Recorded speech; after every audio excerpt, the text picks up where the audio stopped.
আসসালামু আলাইকুম।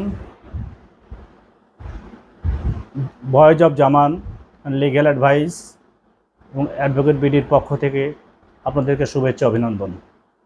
দেশে এবং বিদেশে, দূরে এবং কাছে যে যেখান থেকে দেখছেন সবাইকে মোবারকবাদ জানাচ্ছি। আমার এই ভিডিওটি যদি আপনাদেরকে ভালো লেগে থাকে তাহলে লাইক, কমেন্টস এবং শেয়ারের মাধ্যমে আমাকে অনুপ্রাণিত করবেন বলে আশা রাখি। আজকে আপনাদের সামনে যে তথ্যটি উপস্থাপন করব সেটা হলো একটি গুরুত্বপূর্ণ বিষয়। ধরুন আপনার একটা জমির ফ্ল্যাটের ক্রয়ের জন্য বিক্রেতার সহিত আপনার একটা বায়নানামা হয়েছে। বায়নানামার বলে সেখানে উল্লেখ রয়েছে যে আপনি 6 মাসের মধ্যে বা 1 বছরের মধ্যে বিক্রেতার থেকে উক্ত বায়নানামা বলে জমিটি সাবকবলা দলিল করে নেবেন এবং বিক্রেতাও রেজিস্ট্রি করে দিবেন। এমতো অবস্থায় অনেক সময় দেখা যায় যে বিক্রেতা অথবা ক্রেতা যে কোনো একটি পক্ষের অসুবিধা বা অসহযোগিতার কারণে বা সদিচ্ছা না থাকার কারণে উক্ত বায়নানামা দলিলটি পরবর্তীতে রেজিস্ট্রেশন হয় না। যেখানে মেয়াদ দেওয়া ছিল 6 মাস, 1 বছর, সেখানে বছরের পর বছর এরূপ সময় অনেক ক্ষেত্রে আমরা দেখে থাকি যে দলিলটি রেজিস্ট্রেশন না হয়ে ওই বায়নানামা ওইভাবেই পড়ে আছে। সেক্ষেত্রে যদি সমস্যাটি বিক্রেতার পক্ষ থেকে হয় তাহলে করণীয় কী, এবং যদি ক্রেতার পক্ষ থেকে হয় তাহলে করণীয় কী, এই বিষয়টি আজকে আপনাদের সামনে পরিষ্কারভাবে ব্যাখ্যা করার জন্য চেষ্টা করব ইনশাল্লাহ।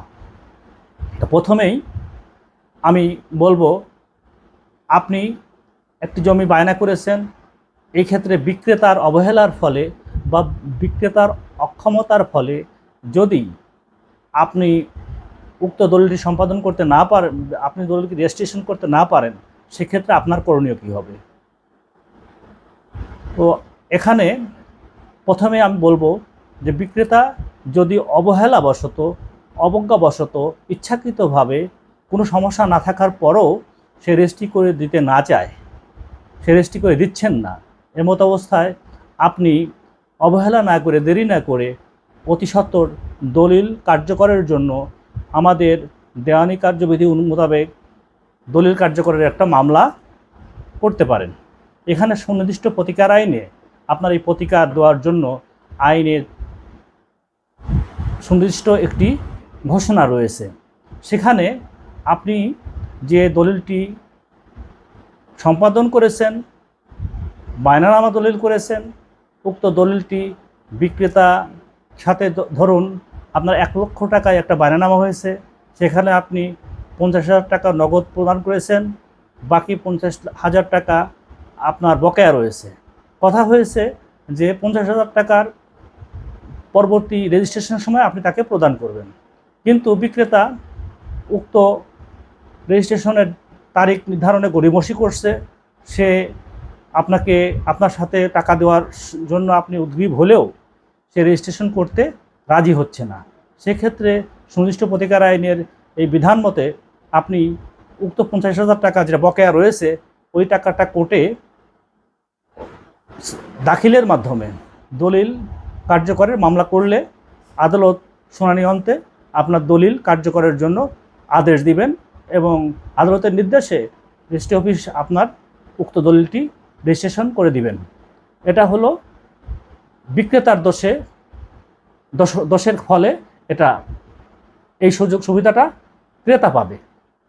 আর ক্রেতার এই অসুবিধা, ক্রেতার দিক থেকে যদি কোনো অসুবিধা হয়, বিক্রেতার ইচ্ছা বারবার বলছে যে দলিলটা রেজিস্ট্রেশন নেওয়ার জন্য, কিন্তু বিক্রেতা যদি কোনো অবহেলা করে সেক্ষেত্রে ওই বিক্রেতা বায়না দলিলটি কার্যকরের জন্য, বাতিলের জন্য আদালতে ওই সুনির্দিষ্ট প্রতিকার আইনে প্রতিকার চাইতে পারবেন।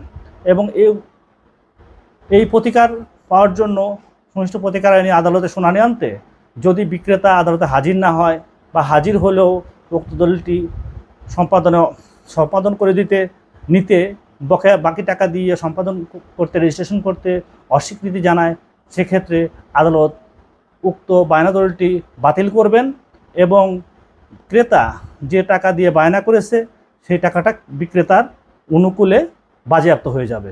অর্থাৎ ক্রেতা যে বায়না করেছিল ওই টাকাটা আর ক্রেতা ফেরত পাবেন না।